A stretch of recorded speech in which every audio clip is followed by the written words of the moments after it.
교회 여러분 평안한 아침 맞고 계신가요? 6월 13일 금요일 새벽 성서 읽기 시작하겠습니다. 오늘은 너희 가운데 소금을 쳐두라 라는 제목으로 마가복음의 말씀을 이어서 묵상하겠습니다. 먼저 오늘의 한마디는 미국의 카톨릭 사제이자 영성가인 리처드 로어의 말입니다. 다른 사람을 배제하는 순간 너는 너 자신도 가두고 있는 것이다. 예수님은 경쟁적이고 배타적인 자신의 제자 그룹에게 화목을 말씀하셨습니다. 마가복음 9장 38절에서 50절 말씀입니다. 요한이 예수께 말하였다. 선생님, 어떤 사람이 선생님의 이름으로 귀신들을 쫓아내는 것을 우리가 보았습니다. 그런데 그 사람은 우리를 따르는 사람이 아니므로 우리는 그가 그런 일을 하지 못하게 막았습니다. 그러나 예수께서는 이렇게 말씀하셨다. 막지 말아라.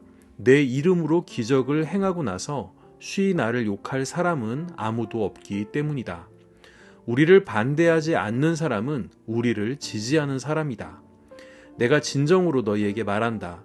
너희가 그리스도의 사람이라고 해서 너희에게 물 한 잔이라도 주는 사람은 절대로 자기가 받을 상을 잃지 않을 것이다. 또 나를 믿는 이 작은 사람들 가운데서 하나라도 죄짓게 하는 사람은 차라리 그 목에 큰 맷돌을 달고 바다에 빠지는 편이 낫다.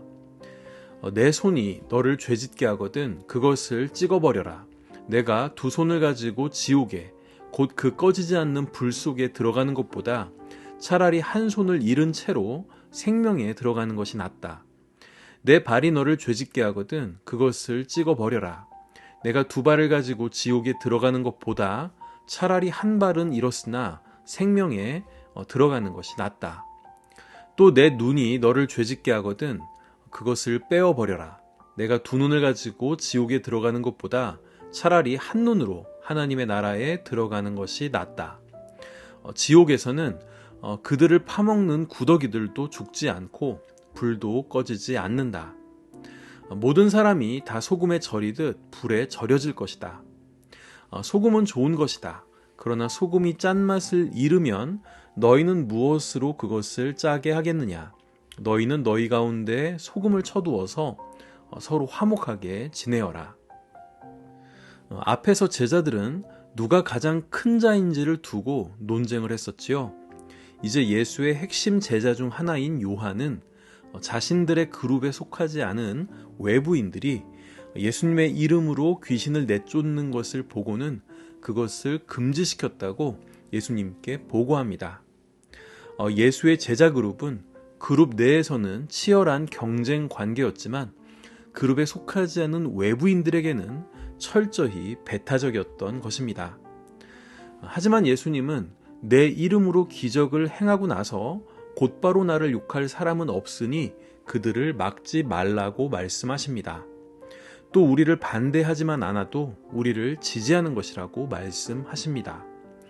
41절에 너희가 그리스도의 사람이라고 해서 물 한 잔이라도 주는 사람은 자기 상을 잃지 않을 것이라는 말씀 역시 위의 맥락과 이어지는 외부인들을 대상으로 한 말씀이었습니다. 반면 42절의 나를 믿는 이 작은 사람들 중 한 사람에게라도 죄짓게 하는 사람은 그 목에 큰 맷돌을 달고 바다에 빠지는 것이 낫다라고 경고하신 말씀은 내부를 향한 말씀입니다. 당시 예수님을 따르는 자들 중에는 제자 그룹에 속하지 못한 사회 경제적으로 혹은 신앙적으로 연약한 자들이 존재했습니다. 그들을 실족해 하지 말라는 경고는 구체적으로 주류 그룹에 속한 제자들을 향한 메시지였던 것이지요. 예수님은 그들을 향해 너의 손과 발과 눈이 죄짓게 하거든 그 신체를 잘라버리라고 말씀하십니다. 그것을 가지고 지옥에 가는 것보다 그것을 잃고 생명에 들어가는 것이 낫다고 하시면서 말입니다. 사실 손과 발과 눈이 무슨 죄가 있겠습니까? 지체는 뇌의 명령을 받아 움직이는 것 뿐이지 않겠습니까? 하지만 고대 사회에는 물건을 훔치면 손을 자르는 형벌이 존재했기에 이런 구체적인 내용으로 예수님의 경고의 엄중함을 드러낸 것입니다. 또 48절의 지옥은 원어로는 게헨놈, 다시 말해 흰놈의 골짜기라는 뜻인데 이곳은 예루살렘의 서남쪽에 위치한 실제 지명을 가리킵니다. 고대의 이곳은 몰록 신에게 인신 제사를 드렸던 곳인데 요시야 왕의 종교개혁 이후 인신 제사는 폐지되었지만 여전히 부정한 곳으로 여겨서 예루살렘의 쓰레기장이 됩니다. 그래서 이곳은 처형당한 사람들의 시체, 그리고 동물들의 사체, 그리고 온갖 쓰레기가 뒤범벅된 곳이었습니다.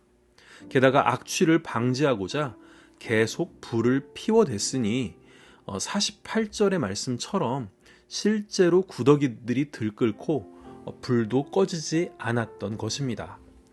이 역시 구체적인 실상을 빗대어 지옥의 끔찍함을 묘사한 것입니다.